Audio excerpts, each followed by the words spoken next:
What's up, guys? I just came back from a gig over the weekend. My first one since the pandemic started. And yeah, I was pretty tickled. My group is called Afterthought. But anyway, this is a shameless plug for them. But when I was there, I made the mistake of setting a beer on top of my amp. Don't do that. Well, I forgot that I sat it there, and anyway, I had to move it over like a couple inches, and the beer fell over. Made a nasty mess. So anyway, I thought it would be a good opportunity to finally take my Bassbreaker 45 apart and get a gut shot of the circuit board. I've never actually done this before, on this amp anyway, and I thought I would bring you guys along for the unmasking. So anyway, without further ado, here it is. Okay guys, so here's the amp. Yeah, I've had this one since about November of 2016. This was the first year they came out. That's the beer spill. It's nice and sticky. Scratched it evidently at some point. But here's what you got to do. You got to remove this grill. There's about 6 wood screws. 1, 2, 3, 4. Yeah, about 6 wood screws that are here, here, here, here, here, and here. And then you have to remove some sheet metal screws that are here, here, here, and here. Those are our button head screws. And then there are a few more screws that are here, here, here, and here, that are deadpan or panhead, screws. And then you want to be really careful. You don't want to touch anything that'll kill you. I'm just wanting to kind of lift this thing up and check for any beer that got inside on the circuit board or something. It ran fine that night, but you know, clearly there was some spillage going on.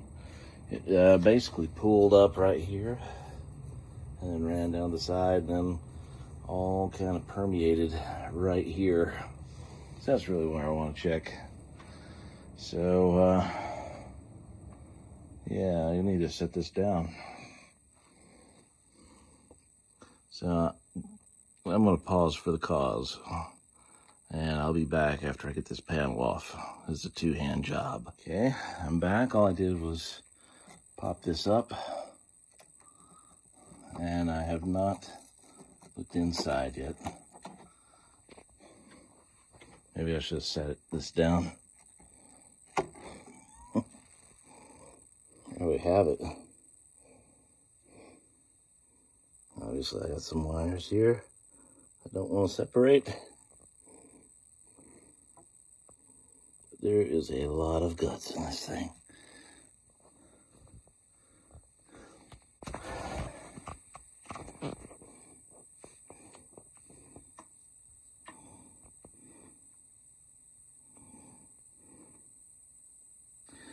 Obviously, I don't recommend you going in and digging into your amp.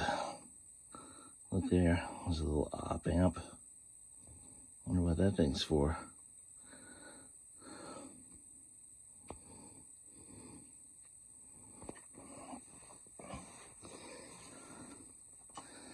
This guy right here, this capacitor right here, that's your attenuator.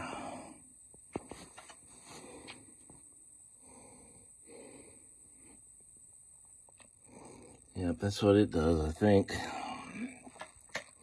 Gotta scrub off some of the power somewhere. Again, I'm not a technician by no means. There's a couple of little quick disconnect clips on the back side of the panel. To pull this off, I don't want to do that. I just want to make sure right here, all my beer permeated right here. I want to clean that off with some alcohol. And obviously this panel. But it looks like I'm looking good inside here. Nice and dry. So anyway, if you ever wondered what the inside of a Bassbreaker 45 by Fender ever looked like, now you know. I don't know why Fender sticks these little rubber gaskets over their tubes. I know it's a shock mount, but I think they're stupid. They stick them on their hot rod amps, which to me this isn't really no better than a hot rod. But it's supposed to be a the Fender Bassman circuit, but with the 12-inch Celestion V types to give it more of a Marshall sound. And of course, you've also got the EL34s. Yeah, so anyway, that's all I've got for this video. I just thought I would share my discoveries. All right. Don't spill your beer on your amps. Later.